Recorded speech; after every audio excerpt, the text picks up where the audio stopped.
Okay, today we're gonna make sourdough discard pie crust. First thing I'm gonna need is a large bowl and 250 grams of all-purpose flour, 5 grams of salt or less if you need to, 10 grams sugar, 200 grams of sourdough discard or sourdough starter, whichever one you want, and 10 grams of white vinegar or apple cider vinegar, whichever works best for you, what flavor you want. And then I'm gonna have 2 bowls and a coarse shredder and 230 grams of butter, which is about 2 sticks. I'm also gonna need a fork and a rolling pin and something just to spread flour. You can just take this out of your canister, that's fine too. I'm gonna shred my butter in 2 different steps. I'm gonna take 1 bowl and 1 stick of butter and keep that in the fridge until I'm ready. Meanwhile, I'm going to take this bowl and this stick and I'm going to shred it with my coarse shredder. And then when I'm done with that, I'm going to trade this and put this into the fridge while I do the other one, just to keep everything very cold. That's very important. Helpful hint would be that if you leave your wrapper on but peeled back while you're grating your butter, this actually creates a little bit of a heat barrier so your butter doesn't melt as quickly. Just make sure you don't get any of your wrapper into your shredded butter. Okay, so at this point my butter is in the fridge and it is chilling, grated, and waiting for this step to be done. So I'm gonna take my scale and I'm gonna put my bowl that I will be mixing on top, and I'm going to tear it out so my scale says 0. Then I'm going to add in my flour, which is 250 grams. I'm going to tear it out again. I'm going to add my 5 grams of salt. It says 4, that's okay. Who needs the salt anyways? And then I'm going to add in my sugar, which is 10 grams of sugar. I'm gonna remove that from my scale and take my fork and I'm just gonna stir it up a little bit just so it's blended together. I got my 2 bowls of shredded unsalted butter, 230 grams, and I'm going to add that into my flour mixture. Okay, now I can mix this with a fork, I can use my fingers, I can also use a pastry brush. We're just going to turn this into well-floured butter. So for the ease of doing this, I'm using my pastry cutter. And I'm just kind of shaking it off, working my way around the bowl, just making sure that everything is getting broken up.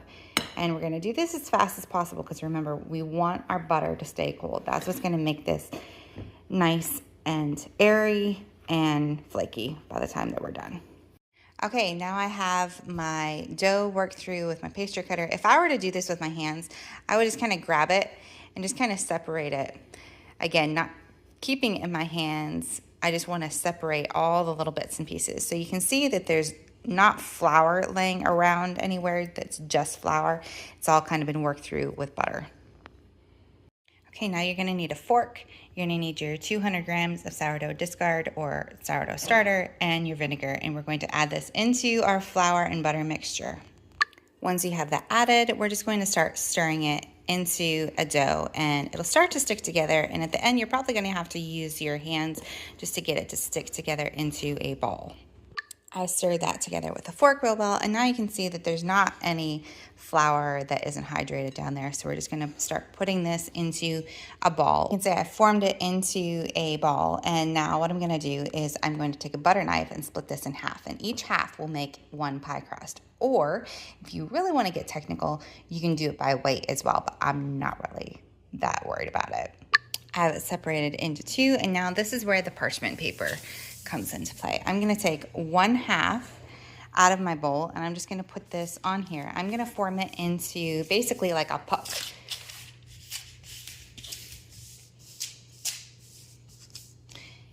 And as the parchment paper is nonstick, I'm just going to use that to nicely flatten it out and kind of keep your edges rounded because this is going to be the edge of your pie crust when you're done.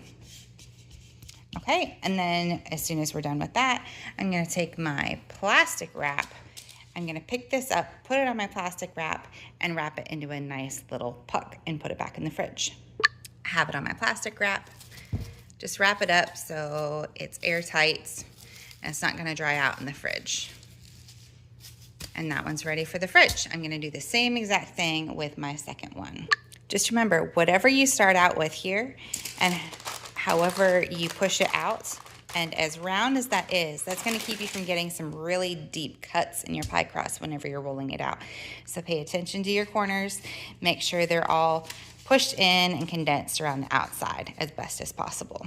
Same thing, peel it up, place it onto your plastic wrap it up, and put it in the fridge and wait an hour. And then in an hour, you're ready to start your pie crust.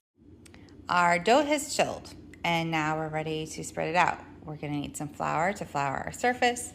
And if you have a rolling pin like this, that would be great. It's an adjustable depth. And I have a 9-inch pie plate. This is the distance, not across the outside, but across the inside. So this is 9 inches across. And then you also have the option of just using a regular rolling pin, and I'll show you how to use just a couple paint stir sticks.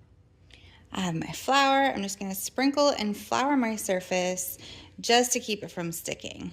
I'm gonna take my very cold dough and I'm gonna lay it out here. I'm gonna make sure that it just has a little bit of flour wrapped around on the top and on the bottom of it to keep from sticking as I roll it out. And if you have a rolling pin that you're using, you're going to want to dust your rolling surface as well with flour to keep it from sticking as you're rolling it, to keep it from sticking and rolling back up with your rolling pin. As you can see, I left 2 bands still on here. One's 2 millimeter. I don't know if that I'm gonna use that or not. And the other one is 5 millimeter. A paint stir stick is about 4 millimeters thick. I'm gonna take my rolling pin and put it in the middle of my dough. I always wanna be pushing out from the center. So as I'm going this way and then I turn this way, if I'm too long this way, then I'm gonna turn it and go this way to even it out. So now you see how all the flour is separating on the top and it's not really there anymore. I'm going to pick this up gently. I'm just going to kind of work my hands around it to get my hand underneath. I'm going to very carefully flip this over, hold it, and spread some flour underneath it again. And lay it back down gently. You want to keep this cold still. Again, working from the middle all the way out until we can make it into a circular shape. Now I'm going to check the size. I've hit my green depth now, and I'm going to check my size. This is not quite deep enough, or large enough around, sorry. So I'm going to take off an extra one of my rings and lay that to the side. And I'm going to go to a more shallow depth so I can get a little bit more size out of my pie crust. I can keep doing the same way, rolling across the middle and out. Now, I can feel that it's not rolling out quite as nicely as it was before. So I'm just gonna check and see. I can feel that it's sticking a little bit underneath here. I'm just going to be careful. This is the spot right here that it would be ripping easily. So I'm just gonna work my way around that very gently and make sure that I can pull it all up. I'm gonna flip it over onto my arm. I'm just gonna put a little bit more flour underneath there. Not a whole lot, because I don't wanna overly dry out my crust. Lay it back down, and I'm gonna start again. From the middle, all the way. And whenever I think it's about right, I'm going to take my pie crust and check it against the size of my pie plate, which seems about right. It's a little shallow right here, so I'm gonna work this edge or this edge out a little bit just to make sure that I can make my crust. So now I've rolled it out a little bit more. I'm checking, I have plenty of space for this to fall into the pie plate and to pinch the sides. So I'm going to flip this back over, set it aside within reachable distance. I'm gonna start peeling this up very gently all the way around. I'm going to flip it back over onto my hand one more time. I'm gonna bring my pie plate closer so I don't have very far to go. I'm just going to lay this across the top and try to center it as well as possible.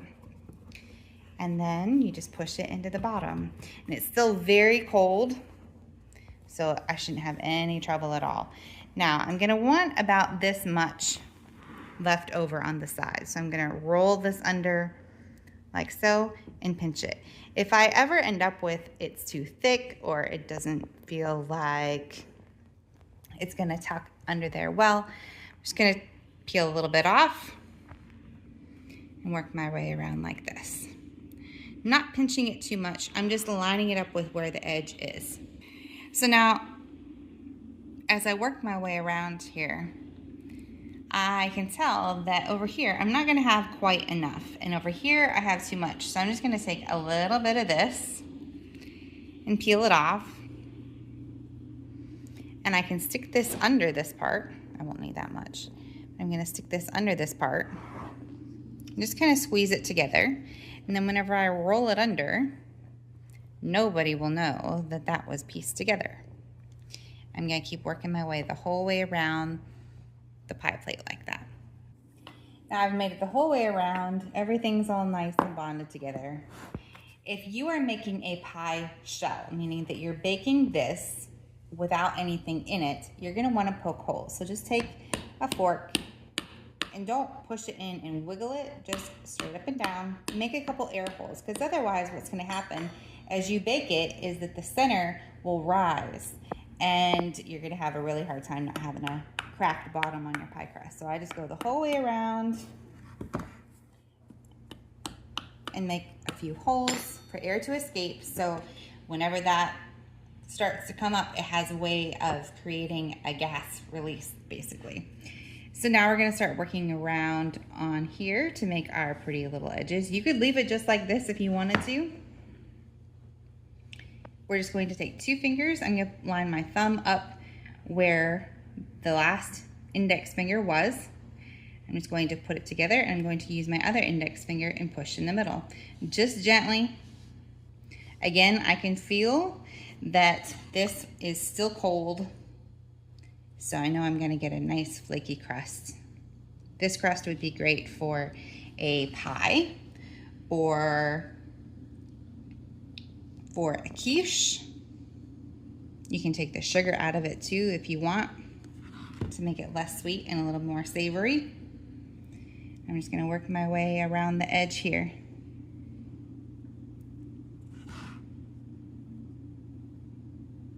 There's lots of ways of doing this. Now you could make an egg brush with 1 egg and about 2 tablespoons of milk and whisk it together, and you could brush it around up here to get it that nice golden color as it bakes. I'm not going to do that with this one, or maybe I'll do half so you can see what the difference is. Since this is going to be just a shell and we're going to bake it without anything in it, in order to keep that bubble from creating in the middle, I'm actually going to take tin foil. This is a little heavy tin foil, and I'm just going to make a bit of a pocket in there so I can easily get my hand down in there. And I know this is an awful sound, I'm sorry. Now, if you have clay baking beads, you can put those in there. If you don't, just put white rice, any uncooked dry rice, and put it in here, and that will be just enough weight to keep that from rising as it bakes. You're gonna bake it at 350 for about 15 minutes, and then you're just gonna take this out just like this and bake it the rest of the way until it's golden. So now I have my egg and a couple tablespoons of milk, and I'm just going to scramble it a little bit so it's all blended in well.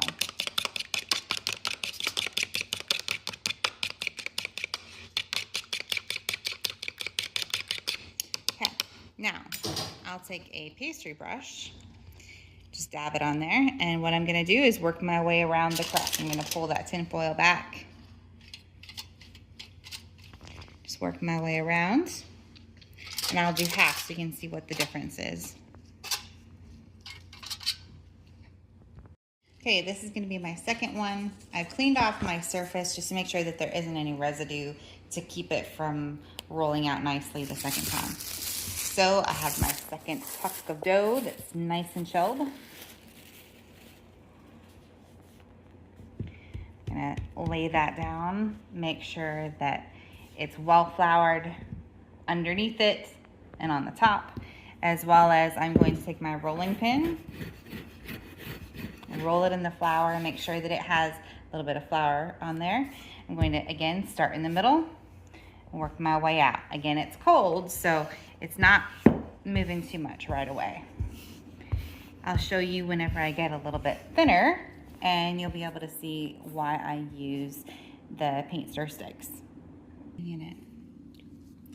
So I'm about halfway, and I'm realizing that my dough is kind of sticking again. So I'm just going to run my fingers around gently, pulling it up until it moves. Spread out a little bit more flour, lay it down, spread some flour on the top as well. Reflour my rolling pin, start again. And now it's starting to roll back out again. That's how I can tell whether there's enough flour on the bottom or not. So I realized that I need some more flour. I'm getting a little bit bigger, and I have to flip this over. So I'm just going to work my hand underneath, and I'm going to place my hand underneath it. I'm going to be careful because this is going to be the spot that I'm going to rip, if anywhere. I'm going to get a little bit more flour, not too much, but just enough to keep it from sticking. Start again. Always from the middle out. So I know I'm getting about to size. So what I'm going to do is I'm going to take my pie plate, measure. It's not going to be enough to even come up to the top. So I'm just going to set that aside again and keep working my way. I don't have too much more to go. Now, if you are not used to rolling things out nice and flat, if you're getting bumps in it and things like that, these sticks, I just lay on the side. I do cookie dough like this. I train my kids to do this. And what happens is the dough will stay the depth of what this is. So as long as both this side and this side are touching your stir sticks, when you roll that out, you're gonna get a nice smooth surface. So then if you're going this way, you move them over this side, roll it out. Just as long as you're staying on those stir sticks. Wherever direction, whichever way you're going, just adjust your paint sticks. Great hack. I got it a little bigger, nice and flat. And here I can tell that I have about 1 inch around the outside in all directions except for this spot that I've got that little crack. I'm not going to worry about that. I'm going to fix that. So I'm just going to be mindful of this crack. Just move my hand around so I can work my hand in underneath. And now I'm actually going to spin this since it's going to let me, since it's still nice and cold. And I'm going to grab this, flip it over onto my hand. I'm going to grab my pie plate and nicely place that as well and as centered as I can. I'm just going to push that into the bottom. Now this one is not going to be just a pie shell. I'm going to let my family choose a filling for it, whether it's going to be some kind of rhubarb pie or strawberry pie or peach pie or chocolate pie, whatever it's going to be. So I'm just going to go around the outside. I'm not going to poke holes in the bottom. I'm not going to bake it like this. I'm going to fill it before I bake it. So once again, start my way around. Just bring the edges together. I'm just rolling it onto each other and bringing it together with my fingers. And let's see if we can get a better view of this. I'm going to roll it. Just pinch it just a little bit. Turn it, roll it, pinch it. So what I'm doing is all this, I'm rolling it under gently onto itself, kind of making a little jelly roll. And then I'm just squeezing it together. I'm not going super hard because that's going to make it too thick and it's going to burn. This will keep it nice and fluffy, flaky. Just keep going all the way around. Now I have a crack here. Now if this is a deeper crack, sometimes if I'm using a different crust, I'll get a deep crack and I just have to either overlap it and then just kind of like brush my hand across there just to get it to heal a little bit and just kind of putting a little bit of pressure. Or what I could do is if I have a little extra from another part of the crust or from a different crust, I can just lay that over top And with a little bit of pressure, I can just basically mold that back in. Just make sure you don't use too much pressure to push it through to the pie plate. And then I just work my way around again, rolling and pinching. So now this is where I had to patch it. This is the little piece that I put in there. You can hardly see it. If you can, just rub your finger along there, pinch it if you have to, very gently, very little pressure. Now I'm going to work my way around again. Thumb and index finger and one index finger. Doesn't matter which direction you go. Just keep it uniform. You want not too thin. You don't want it looking like this, because what's going to happen is this is going to burn right here because it's so thin. So you want everywhere to bake properly at the same rate. That's why you keep it all the same depth between your fingers. It might take a little bit of practice, but no one's going to care for a couple extra pies to get your practice. So if you do end up with somewhere that is pinched too tightly, push it back in and just kind of add a little bit of pressure from the top. It should get it back down there, and you can just kind of do it again.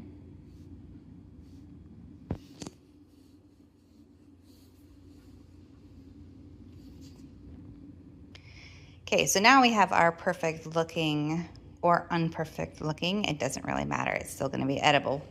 We have all the little pieces that are left over. Well, what do we do with those?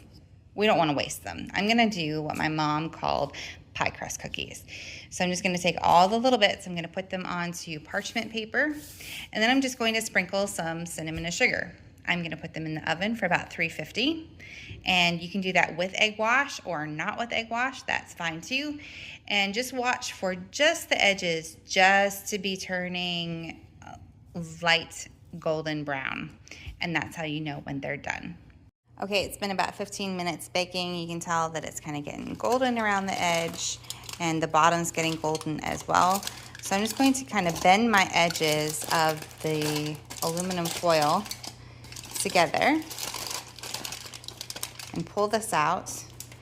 And then I'm going to slide this back into the oven to bake for another 10 minutes or so until the whole thing is golden and flaky. So I took the pie shell out, and this half is the half that had the egg wash on it. This half did not, and you can tell the difference. Now, for a quiche or for a pie that doesn't have anything to do with tin foil sticking to it, I would highly suggest. It makes a beautiful crust. However, you can see that when I pulled the tin foil out, the egg wash had stuck to the tin foil. So really not suggesting that if you're using the tin foil to keep it from coming up as it bakes. We ended up with a beautiful, beautiful crust on a blueberry cherry pie.